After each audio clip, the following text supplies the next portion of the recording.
140वां सर्ग। प्रलय सागर हटाना।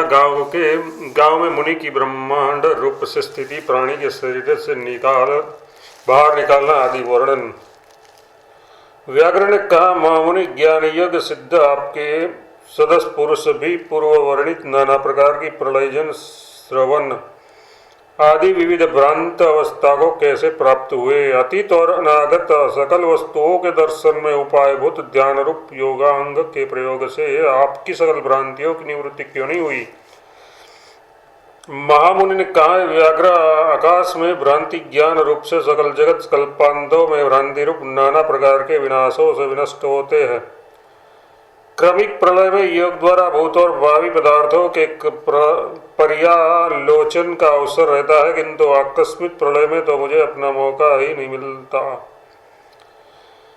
यो उत्तर देने के लिए प्रलय विविध होता है, ऐसा कहते हैं। कभी कल्पांत में क्रमशः नाश होता है, कभी सातों समुद्रों की सहसा एक कार रूप विकृति हो जाने के से अकस्मात विनाश हो जाता है। उक्त जब इस प्रकार झटपट विकृत हुआ, तब तो जब तक ब्रह्मा जी से निवेदन करने के लिए देवगणों ने ब्रह्मा जी के पास जाना चाहा, इतने में ही उन्हें जलराशि ने बहा डाला। जिस सहसा हुई प्रलय के विषय में देवता भी चूक जाते हैं, उसके विषय में मेरा चूकना कौन बड़ी बात है। अथवा काल भी प्रलय दावस, उस समय मेरी ध्यान धारणा पूर्ति नहीं हुई, ऐसा कहते हैं। हे वनाधिपति व्याघ्र, ये काल सर्वविनाशक है, किसी को भी नहीं छोड़ता। जिस समय में जो अवश्यंभावी होता है, उस समय में वह होकर ही रहता है, चाहे कोटि उपाय क्यों न किया जाए। विनाश का समय आने पर महान लोगों के भी बल, बुद्धि और तेज सर्वत्र सर्वथा विपरीत हो जाते हैं। दूसरी बात ये भी है कि स्वप्न में अन्य के चित्त का अनुगमन करते मैंने ये सब देखा था। स्वप्न में तो महात्माओं का भी विवेक कुंठित हो जाता है, वह सर्वविदित है, यो परिहारांत कहते हैं। हे वनाधीश, मैंने आपसे ये स्वप्न में देखा वृत्तांत कहा है। स्वप्न में क्या संभव नहीं है? क्या वह बात सब लोगों को विदित नहीं है? व्याघ्र ने कहा, प्रभु, ये यदि असत है, केवल स्वप्न दृष्ट भ्रांति रूप ही है, तो ये कल्याणों के वेता महामुनि, इसके वर्णन से क्या लाभ है। कल्याणों के विशेषज्ञ आप में निरर्थक वाक्य वक्तृता का संभव नहीं है, ये सूचित करने के लिए कल्याण को विद संबोधित दिया है। अपनी कल्याण विशेषता प्रकट करते हुए मुनि उत्तर देते हैं, मतिमन, ये मेरा स्वप्न दृष्ट सर्व वर्णन निष्कल नहीं है, इसमें तुमको बोधित करना महान प्रयोजन है, जिससे कि वर्णित स्वप्न प्रपंच की तुलना से तुम परिदृश्यमान प्रपंच को भी केवल भ्रमरूप समझो। दृश्यमान में ब्रह्मत्व सिद्ध हो जाने पर दृक् स्वरूप इस कथांश को तुम मुझसे सुनो। इसके बाद पागल जैसे उस एकमात्र सागर के वेग में उक्त प्राणी के ओज में बैठे हुए ब्रह्म परंपराओं से परिपूर्ण मैंने स्वप्न में भ्रांति देखी, जब वह सारा का सारा प्रलयजन कुपित वज्र से भयभीत हुआ, पंख वाले महापर्वतों के समूहों की तरह कहीं जाने के लिए तैयार हुआ, तब प्रलय जल राशि में उतरा रहे मुझे भाग्यवश पर्वत शिखर के छोर की तरह एक तट मिला, मैं उसके सहारे ठहर गया। इसके उपरांत एक क्षण में वह सारी प्रलय राशि, जिसमें लहरों की चोटियों से पीछे छितराए हुए जलकणों के सदस्य नक्षत्र आदि देवताओं से आकाश को तारों से पटा हुआ बना डाला था, जो प्रवाहवश पाताल में पहुंचे हुए उस तारों से मणिमय गर्भवाली सी लगती थी। भंवरों में पड़कर अर्धोमुख हुए पर्वतीय पुराने तृणों से प्रचुरता को प्राप्त हुई थी। स्वर्णदीप के तुल्य विशाल देवनगर और मंदिरों से व्याप्त थी। वहाँ उतरा रही देवांगना रूप छिपी हुई कमल राशि से माया युक्त थी, जिसके बीच में प्रलयकालीन मेघ के समान काला सेवाल का अंबार इधर से उधर चक्कर लगा रहा था, जो बिजली रूपी गोरोचनाथ सदस्य पराग वाले प्रलयकालीन मेघरूप नील कमलों से भरी पूरी थी, जिसके चौगिर्द जलकणों की जड़ी लगा रहे कोहरे मेघ और पहाड़ों ने तट बना डाला था, जिसमें आकाश का स्पर्श करने वाली चंचल ऊंची ऊंची लहरों में कल्प वृक्षों के बहने का संदेश होता था, संपूर्णतया कहीं चली गई। इसके पश्चात वह एकमात्र सागर का साचा केवल सूखा गड्ढा रह गया। उसमें कहीं पर सहचल लगा पड़ा हुआ था, कहीं पर जीर्ण शिल हो जाने के कारण वह मंद्राचल है या अन्य कोई दूसरा पर्वत है। यो मंद्राची संशय योग्य अवस्था में पड़ा था। कहीं पर चंद्रमा, यम, इंद्र और तक्षक कीचड़ में आकोठ डूबे थे, कहीं पर कल्प वृक्षों के समूहों की नीचे की शाखाएं कीचड़ में डूबी थी, कहीं पर लोकपालों के सिर और हाथ कमलों की तरह बिखरे थे, कहीं पर कमलों की तरह विश्राम ले रहे खून के तालाबों से वह लाल था, कहीं पर आकंठ कीचड़ में डूबी हुई विद्याधरिया का कहार रही थी, कहीं पर ना मानो स्वप्न में मेरे मरे हुए हाथी जैसे विशाल का यम वाहन रूप भीषण भैंसों से घिरा था, कहीं पर महाकाय गरुड़ रूप सुमेरु पर्वत अवसाद को प्राप्त होकर पड़ा था, कहीं पर उनमें से भूमि पर पड़े हुए यम के दंड से अकिंचित कर मत की नाई जल के निरोध में असमर्थ महासेतु बना था, कहीं पर मरे हुए ब्रह्मा के वाहनभूत हंस से पंकमय भूमि मंदहास युक्त सी लगती थी, कहीं पर देवराज इंद्र के रावत का सा आधा शरीर कीचड़ में फंसा था। इसके पश्चात तटवर्ती पर्वत के शिखर पर पहुंचकर थक जाने के कारण किसी मुनि के आश्रम में जब मैंने विश्राम लिया, तब मुझे खूब नींद आई। उसके अनंतर उस वासना से युक्त हुए मैंने अपने ओज में स्थित होकर भी सुषुप्ति के बाद प्राप्त हुई निद्रा के अंदर उस कल्पांत को जैसा उक्त प्राणी के ओज में स्थित होकर देखा था, वैसा ही देखा। चिरकाल तक उस दुग्गुरे दुख का अनुभव कर व्याकुल हुआ। मैं जब जागा तो मैंने उस प्राणी के हृदय में स्थित उसी पर्वत शिखर को देखा। उसके बाद दूसरे दिन मैंने वहां पर भगवान भास्कर के उदय से मनोहर भुवन को लोक आकाश भूमि और पर्वतों के साथ देखा। दोलोक पृथ्वी वायु आकाश पर्वत नदियों और नदी दिशाएं, ये सब के सब जैसे आकाश जैसे शाखा से पत्ते उत्पन्न होते हैं, वैसे ही मेरे चित्त से उत्पन्न हुए। उसके पश्चात पूर्वानुभूत विषय को भूलकर पूर्वोक्त प्रकार से दृष्टिपात हुए भूलोक में तत्त पदार्थों से व्यवहार करने के लिए मैं प्रवृत्त हुआ। आज मैंने पैदा हुए 16 वर्ष हो गए हैं। ये मेरे पिता है, ये मेरी माँ है, ये मेरा घर है, ऐसी मेरी व्यवहार प्रतिभा उत्पन्न हुई। मैंने एक छोटा सा गांव देखा, उसमें एक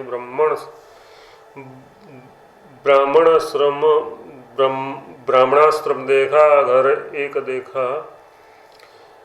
एक घर देखा। वहां पर किसी आश्रम में मेरा कोई बंधु हुआ। उसके बाद घर में बंधु बांधवों के साथ निवास कर रहे मेरे एक के बाद एक दिन रात बीतने लगे। वहां जागृत आदि अवस्थाओं का अनुभव कर रहे मेरा वही ग्राम आदि बाह्य विकास सर्व यथार्थ सा हो गया। उसके बाद समय बीतने पर धीरे धीरे मेरी पूर्व जन्म की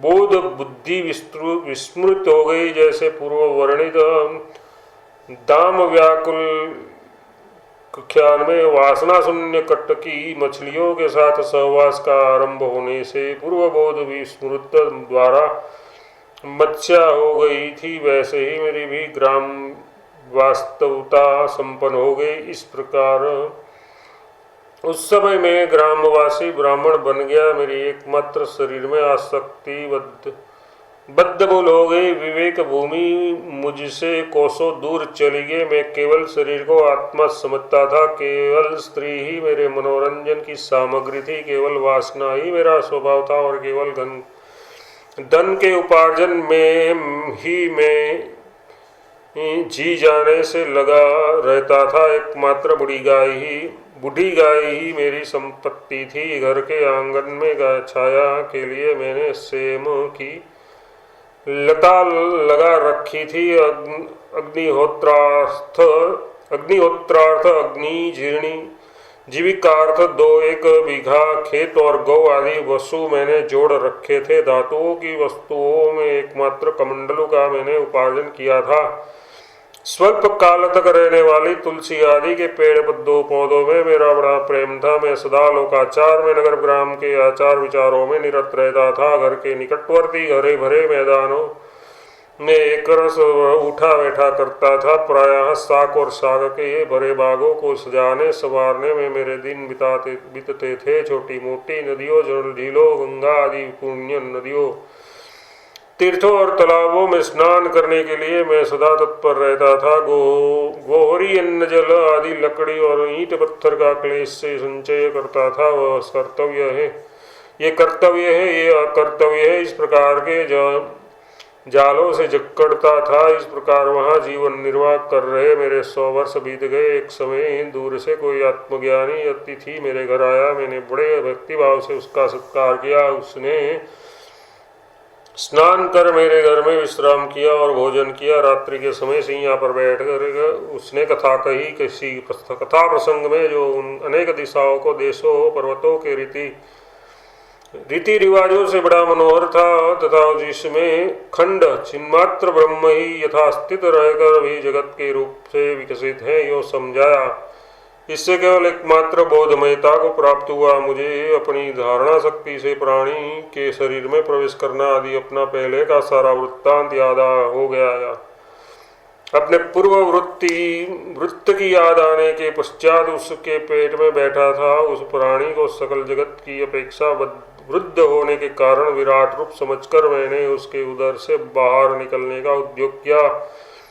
प्राणी के उदर में भूमि, सागर, पर्वत और नदियों से पूर्ण विस्तृत भुवन में जब मुझे बाहर निकलने के लिए द्वारभूत उसके मुंह का पता नहीं लगा, तब तो मैं बंधु बांधवों के पूर्ण उस प्रदेश का परित्याग न करते हुए बाहर निकलने के लिए उसके प्राणवायु में प्रविष्ट हुआ। वहां पर स्थित विराट रूप इस प्राणी का बाह्य दृश्य और अन्य विराट में उत्पन्न अभ्यंतर दृश्य सब में देखूं।